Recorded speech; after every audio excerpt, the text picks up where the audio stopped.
सभी को मेरा नमस्कार। स्वागत है आपका हर्ष टॉक में।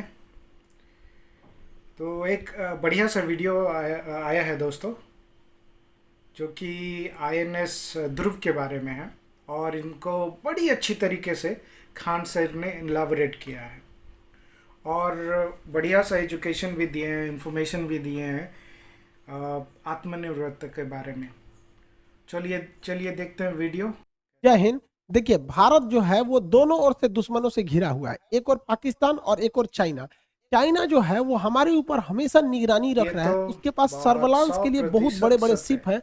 अभी नेवी के जो सर्विलांस में दो वो पूरे दुश्मन हैं वर्ल्ड में हमारे, सबसे आगे चल रहा है। अब वो यहाँ हमारी जो पाकिस्तान जो हिंद पहले से महासागर है, था तो चाइना इस और अब हिंद की महासागर में जैसे भी आप अपने पांव जानते हैं। पसार रहा है।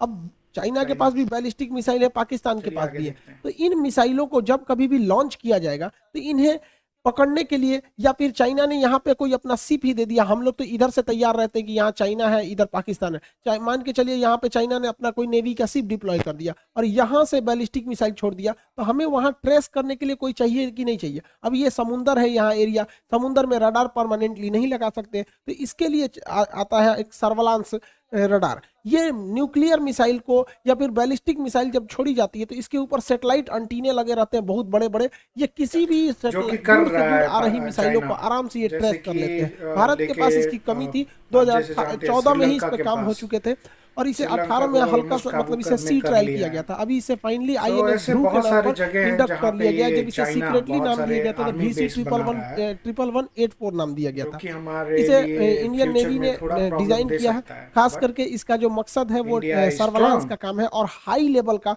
जो 2000 किलोमीटर ज्यादा आगे तक सर्वलांस कर सके। ये बहुत बड़ा शिप है, 15,000 टन का इसका डिस्प्लेसमेंट है और ये पानी में इसकी स्पीड लगभग 40 किलोमीटर प्रति घंटे रहने वाली है इस भारी भरकम शिप की। इस शिप की खासियत है 75 मीटर लंबा है और 22 मीटर चौड़ा है। इस पे एक टाइम पे 300 क्रू मेंबर रह सकते हैं। सबसे खतरनाक बात है इसका रडार सिस्टम। इसका रडार जो है वो 360 डिग्री घूम सकता है और इसके रडार में एक और खासियत है सर्वेलेंस कि ये इसका वाला जो रडार एक है सिंगल ये रडार ना बनके है, बल्कि छोटे जो छोटे रडार के ग्रुप बना कोई हुआ है, अगर जिसे देश टीआर मॉड्यूल कहते हैं। ये आप पाकिस्तान देख हो रहे हैं या तो इसका चाइना हर हो, एक छोटा अगर हम छोटा पे छोटा कोई छोटा हिस्सा मिसाइल है फायर वो करे अपने आप में एक स्वतंत्र तो रडार ये है। हमें इसकी कुल संख्या वो 6400 है। इंटरसेप्ट कर तो लेता है। 6400 टीआर मॉड्यूल है, वो 6400 वेव छोड़ेंगे। इससे फायदा ये होता है कि मल्टीपल टारगेट पे हम लोग फोकस कर सकते हैं। जैसे मान के चलिए यहाँ से 2 टारगेट आ रहा है, तो 6400 में से मान के चलिए 100 ठो नाम टीआर मॉड्यूल डायरेक्ट याद इस पर रखिए फोकस रखेगा, दोस्तों, 100 ठो ये इस पर फोकस आईएनएस रखेगा, तो ध्रुव। बाकी सब तो बचे रहेंगे ना। कुछ इस पे रख लेगा, कुछ इस पे रख लेगा।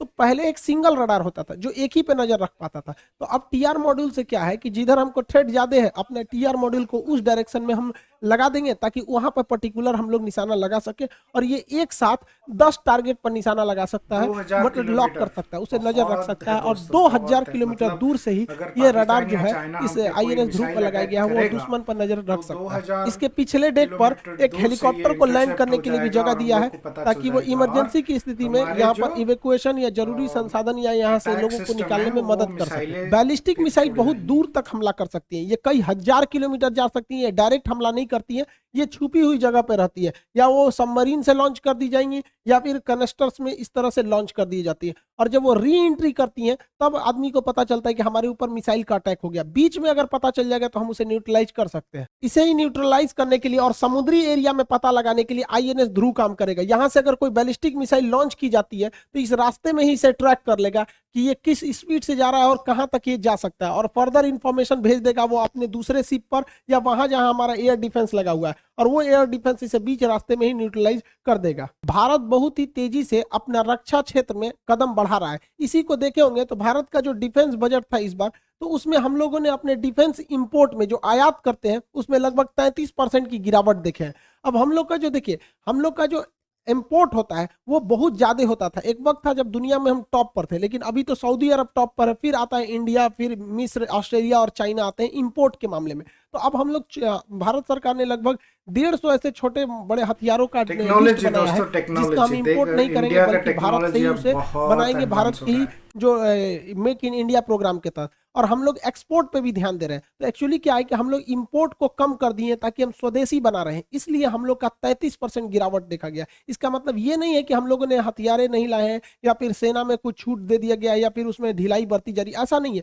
हम उसे बना रहे हैं। तो जब हम मेक इन इंडिया करेंगे तो इंपोर्ट घटेगा ही। ये अच्छी बात है कि हमारे यहाँ घट रहा है और इंपोर्ट घट रहा है और एक्सपोर्ट बढ़ रहा है, लेकिन बहुत संतोषजनक एक्सपोर्ट नहीं देखा जा रहा है सेना के सेक्टर में। डिफेंस में सबसे ज्यादा यूएस का वर्चस्व है, 37% लगभग पूरी दुनिया का एक्सपोर्ट अकेले यूएसए कर देता है, 17% रूस करता है, 8% फ्रांस, चाइना का नंबर चौथे नंबर पर है 5.2% पे, इंडिया 0.2% है।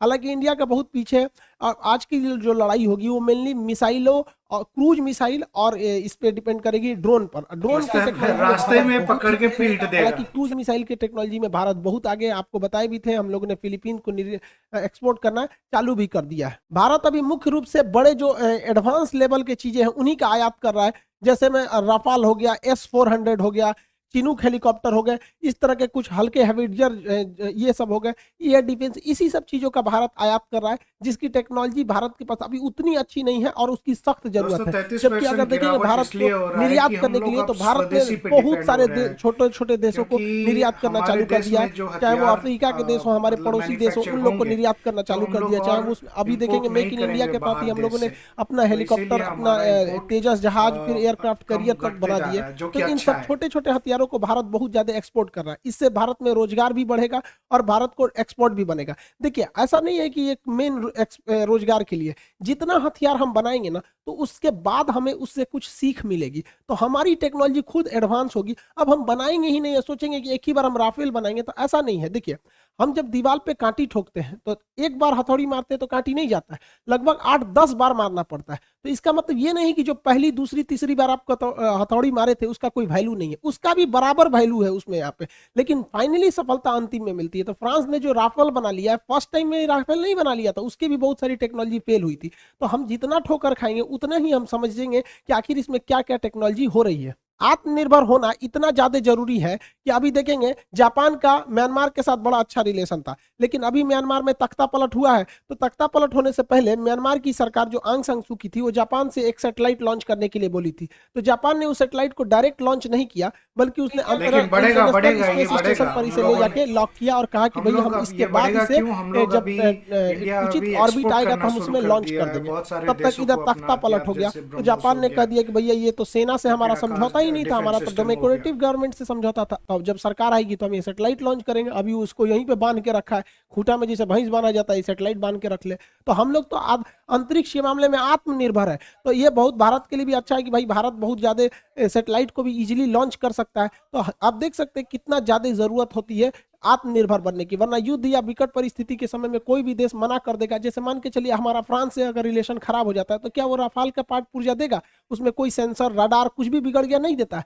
खैर हमारा रिलेशन अच्छा है, लेकिन अगर खुद से बनाते तो ज्यादा बेटर रहता। अभी भारत के लिए बहुत अच्छी खबर है कि भारतीय नेवी ने अपना अंडरग्राउंड सबमरीन को रखने का व्यवस्था कर लिया है। ये आंध्र प्रदेश के विशाखापट्टनम के पास किया गया है। इस व्यवस्था के तहत जमीन के अंदर पहाड़ों को खोद कर एक गुफा बनाया जाएगा, उसमें इस पनडुब्बी को लेकर चले जाएंगे, तो पता ही नहीं चलेगा हमारी पनडुब्बी कहाँ है। तो इसके बारे में हम चर्चा करेंगे, क्योंकि भारत सरकार ने जब देखा था हमारी नेवी ने कि चीन की पनडुब्बी ऐसे इमेज में देखेंगे तो ऐसे आ रही है और अंदर कहीं घुस जाएगी, इसके अंदर बेस बनाया था, तो भारत सरकार को भी लगा था कि हमें भी बनाना चाहिए। तो नेक्स्ट वीडियो में हम आपको बताएंगे कि किस तरह से ये अंडरग्राउंड बेस काम करते हैं और इसका क्या फायदा और क्या नुकसान हो सकता है, और अगर इसके ऊपर ही एटमिक हमला हो जाए तो फिर ये कैसे सुरक्षित बच सकते हैं। और आप सबका एक बार तहे दिल से फिर से धन्यवाद, आप सब लोगों ने इतना स्नेह दिया जो इतना जल्दी 7 मिलियन सब्सक्राइबर पहुंचा दिए। एजुकेशन चैनल को बहुत कम ग्रोथ मिल पाता है, लेकिन आप सब लोग को फिर से तहे दिल से हाथ जोड़कर धन्यवाद देते हैं। ये था अमेजिंग सा वीडियो खान सर का, बहुत बड़ा फैन हूं मैं उनका,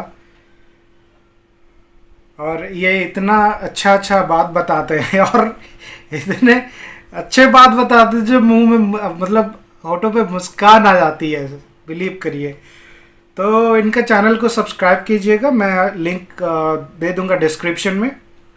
और ये वीडियो और रिएक्शन अगर अच्छी लगे आप प्लीज़ वीडियो को लाइक कीजिए, चैनल को हॉटस्टॉक को सब्सक्राइब कर लीजिए, और फिर मिलते हैं नेक्स्ट वीडियो में। आप सब खुश रहें, धन्यवाद।